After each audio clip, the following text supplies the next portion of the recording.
Welcome guys once again. So my name is Sangamitra, we do book summaries, and this week we are continuing with the summary of 7 habits of highly effective people. This is part 2. I'll link part 1 below somewhere, and we are starting with the second habit. So let's start. Guys, this place is so beautiful. Oh my god. Wow. Beautiful, isn't it? Actually, I've seen it before. I mean YouTube videos. So I saw it in YouTube videos. I thought I should go there, and St. Mary's Island is so beautiful. So that's what our second habit talks about. The things happen twice, one here, one in reality. So it says begin with the end in mind. Now what does this mean? It talks about manifestation, it talks about affirmation statements. Those who have read the book Secret, it is very similar or very familiar to the concept of talk about affirmation statement or mission statement. What are the components of an affirmation statement should have to make it more impactful or to make it more effective? So the book says there should be 5 components. 1, it should be positive, absolutely. Second, it should be very personal to you. You should be able to relate to it. Third, it should be in present tense. So we shouldn't be writing I will do it. We should be writing I am doing it, or I can see myself in this position. Fourth component, it should be emotional.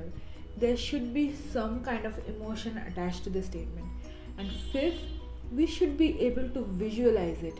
It shouldn't be a very vague picture. Every details of it we should be able to visualize. For example, if you see yourself buying a car, imagine the color of the car, not only the brand, not only the variant, go in depth, what kind of engine, what is the tire looks like, everything, every detail you should be able to visualize. Now let's come to the mission statement. Now the mission statement can be personal, it can be for an organization, it can be for anybody, it can be for a school, or it can be for a family or anyone.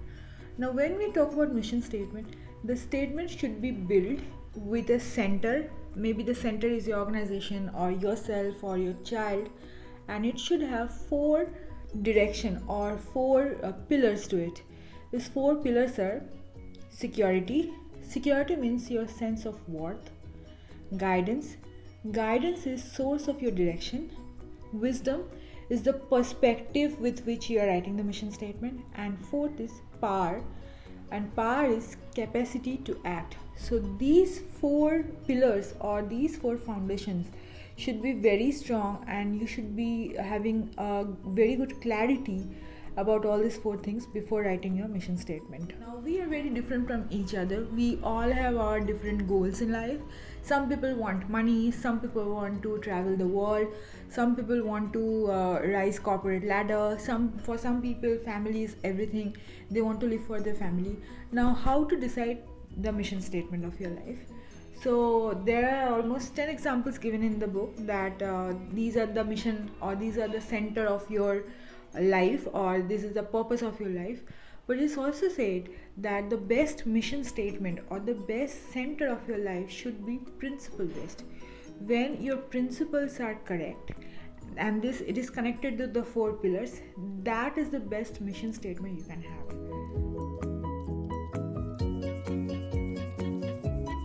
Let's take an example of an organization.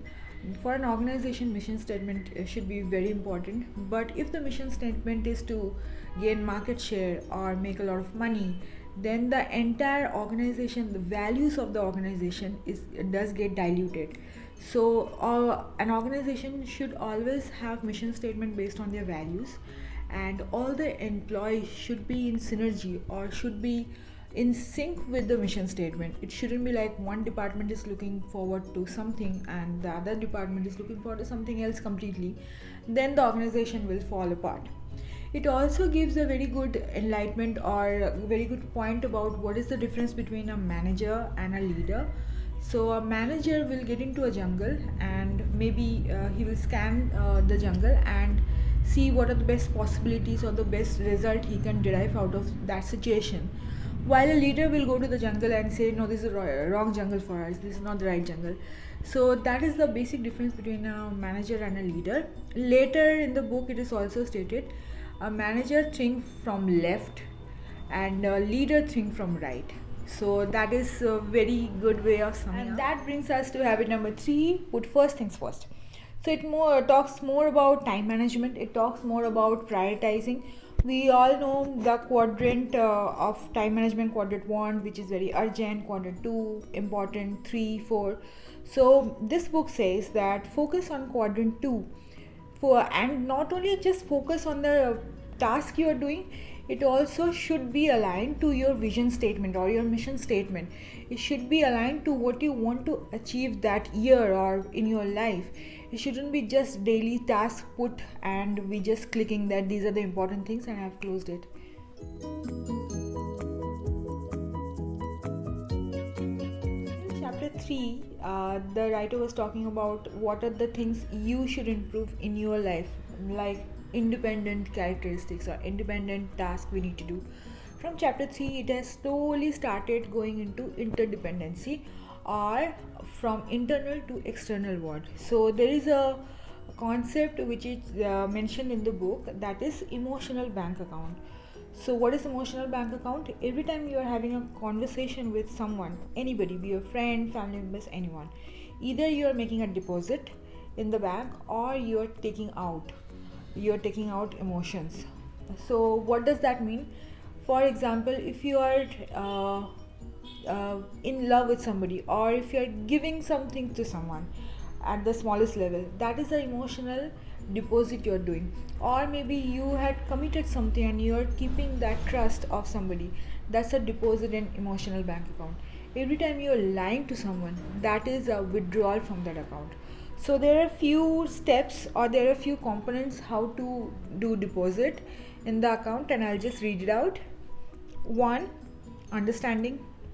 2, attending little things. So when you observe or when you attend little things, the other person feel better, feel happy, and they start trusting you more. So that's another kind of deposit.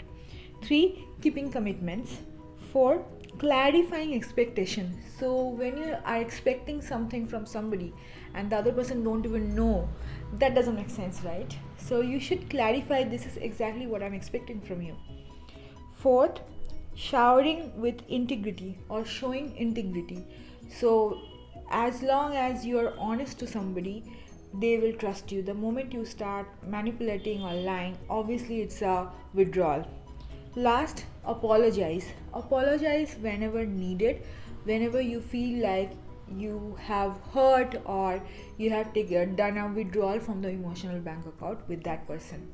So these are the components. Alright guys, that's it for this week, and I was thinking by next week I will finish up the entire book because 4 habits are left. However, we have completed more than half of the book, so I don't know, you suggest. And please like the video if you like the video and subscribe, because next week I'm coming up with another episode of the same book. So see you then. Happy Sunday. Where's the sun? Sunday.